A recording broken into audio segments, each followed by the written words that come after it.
Type immunities are a very important aspect of Pokemon. And while it might be fun to make more types immune to others, that's not what this video is about. I'm talking about the secondary immunities that many types have, like grass being immune to powder moves, and electric types being immune to paralysis. What sort of secondary immunities could we give each of the types that make sense and are hopefully not too unbalanced? There are 9 types that currently have secondary immunities. Fire types are immune to burn, electric types are immune to paralysis, grass types are immune to powder and spore moves, ice types are immune to freeze, poison types are immune to poison, flying types are immune to grounded effects, ghost types are immune to trapping, dark types are immune to status moves boosted by Prankster, and steel types are immune to poison. While some of these are pretty strong and grant valuable immunities, like the status ones, some of these are pretty minor and only affect very specific types of moves, which I actually like. For each of mine, I'm going to talk about how much I think they fit the type, how strong they are, and how healthy or unhealthy they would be for the game. Real quick, I'd also appreciate it if you subscribed or liked the video. Thank you. Starting with the types that I think have a pretty reasonable immunity for their types, we have the Psychic type.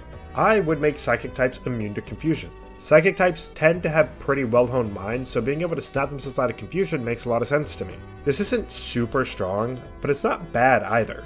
Not having to worry about a stray confusion from a hurricane is pretty good in most metagames. I'm also of the opinion that providing more counterplay to these RNG-inducing aspects of Pokemon serves to make the game less frustrating and more skillful overall, so I think it's a pretty small but slightly healthy change for the game, if it weren't for the horse. Side target Prankster Swagger onto Calyrex Ice would unfortunately be very good in doubles. And I think it would be terrible for VGC players to need to deal with that every time a restriction season came around.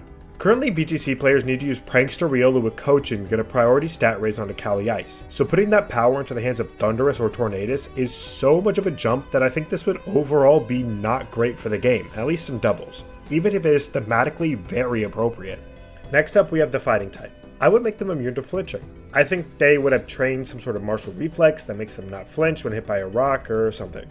I like it. This is stronger than the last immunity that I presented, mostly due to the existence of Fake Out, so it would be a pretty good buff for the Fighting type. It also fits in line with adding counterplay to RNG-inducing elements, as you can now add this to your game plans and use it to guaranteed beat Rock Slide spam or some other similar situation. Overall, pretty good for the game. Now for bugs. I would like to make them immune to Sticky Web. If you saw my recent video on bug types, you know how good Sticky Web is in random doubles specifically, but it's good in a lot of random formats.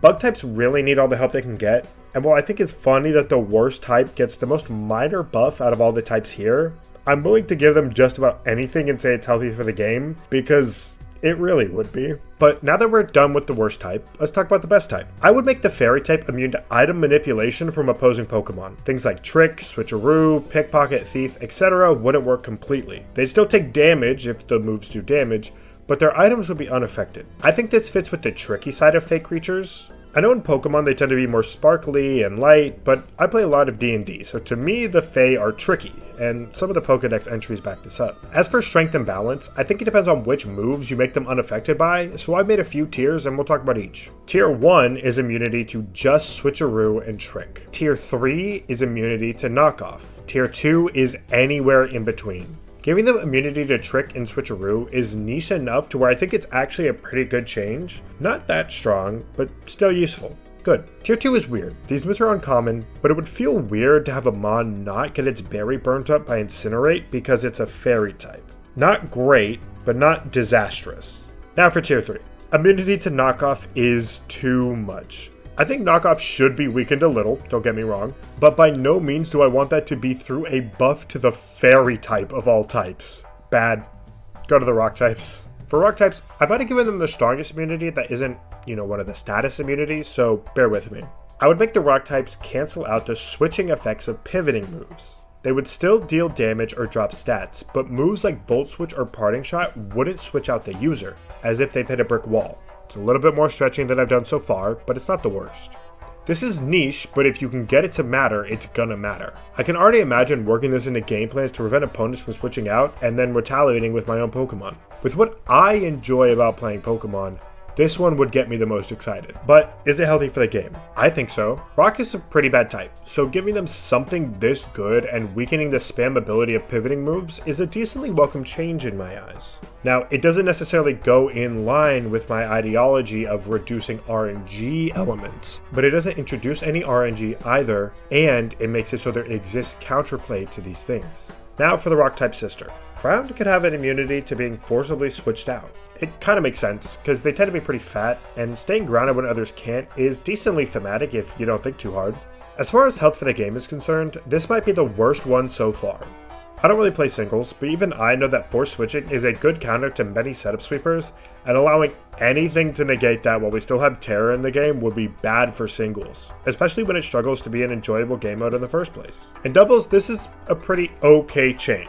It goes in line with everything I've said so far, and allows some counterplay to some moves that, while they're not common or especially good, can still come up every once in a while. Though, I'm not willing to do that much damage to the singles game modes, even if I don't play them. Now for the last of the ones that I think make sense, making dragons immune to Intimidate. Dragons are big, scary creatures. They're not going to be scared of some cat. This is a very strong buff for physical dragons, and basically means they would have no reason to ever run Clear Amulet. For the dragon type itself, this would actually be a good change, as it closes the gap between physical and special attacking dragon types, but for the game overall, it's not that good.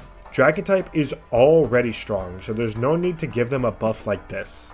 And for the last two, I really had to stretch for these, so please bear with me.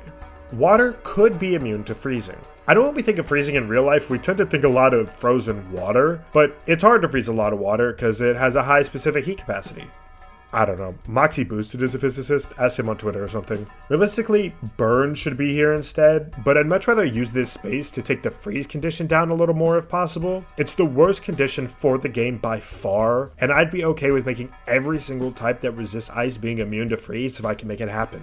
Speaking of status conditions that are too strong, I'd make normal immune to sleep. This one doesn't make sense at all. It's pretty normal to sleep. But the only status that doesn't have an immunity on here is sleep, so I needed to put it somewhere. Sleep is so busted that it fits into the category of having any extra counterplay being welcome, so I think this would be a pretty good change for the game. This would be a pretty big hit to Amoonguss, as unlike the grass types that are already immune to Spore, normal types can hit Amoonguss back for good stab damage. Overall, I'm not in love with it, and if any of you have anything better in the comment section, I would really love to read it, especially for these last two types, but for any of the ones that I mentioned before. And that's it. If you like this video, you'll probably like the video where I yap a little bit about the format where bug types are actually good. Regardless, thank you for watching, good luck in your future games, and have a good one.